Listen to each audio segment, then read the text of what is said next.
College Football Report Card, Iowa's offensive offense among the lowlights of Week 1. The College Football Report Card got off to a great start last week despite a less than appealing slate of games. This week promises to be exciting with most of the nation's teams seeing their first action. The same thing goes as far as grading from last season. High marks will be only for the spectacular, and failing grades have no chance of being reversed. Also, mean tweeters will be blocked and emails to the inbox to complain will directly enter the trash folder. Last week's low marks went to Week 0's name, Spygate 2.0 against Jacksonville State, and Dabo Swinney's lack of rhythm, with a high grade going to Nebraska and Northwestern fans who were able to get free beer in Dublin after the credit card machines malfunctioned. Week 1 winners and losers: Georgia off to dominant start, ECU stumbles. College football top 25 Week 1 scores: everything you need for the biggest games. Here is the Week 1 analysis of how fans, teams, players and coaches fared. Some football players are in their own element and perhaps forget there are many cameras looking at the action. That appeared to be the case for Tennessee offensive lineman Darnell Wright in Thursday's game against Ball State. After Wright was smacked in the face mask by a Ball State defender, he turned into Morris Chestnut in Boys and the Hood. If you don't get the reference, that's why Google was invented. R.I.P. Ricky / and did a flop so unbelievable it would put Boston Celtics guard Marcus Smart and many soccer stars to shame. Now, look closely. Notice the legs. Then the arms start to Boys and the Hood, and for the finale, he goes face first into the turf. Plus, that kind of hit would rarely put someone on the turf that is listed at 6'6", 335 pounds. There is nothing Oscar-worthy about the flop. Special teams, believe it or not, is one of the three phases of football and could win or lose a game. South Carolina State wasn't winning against UCF, so when the Bulldogs lined up to punt in the first quarter, one commentator stated he wouldn't anticipate a fake punt on 4th and 19 from their own 30-yard line.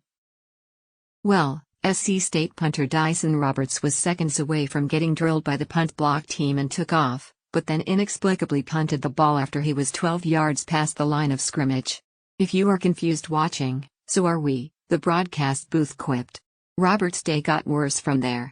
In the fourth quarter, and with his team down 49-10, Roberts again went back to punt, and this time the rush got home. His kick was blocked and returned for a touchdown. For his punting woes, Roberts gets a 5 out of 5 Orlovskis on the what the hell scale. Iowa won a college football game on Saturday, supposedly. The Hawkeyes welcomed South Dakota State, a 2-touchdown underdog, more than willing to take its $600,000 payday and bruised pride and bodies back to the Mount Rushmore state. Iowa was completely inept. The Jackrabbits, though, couldn't take advantage, playing plenty of sorry football themselves.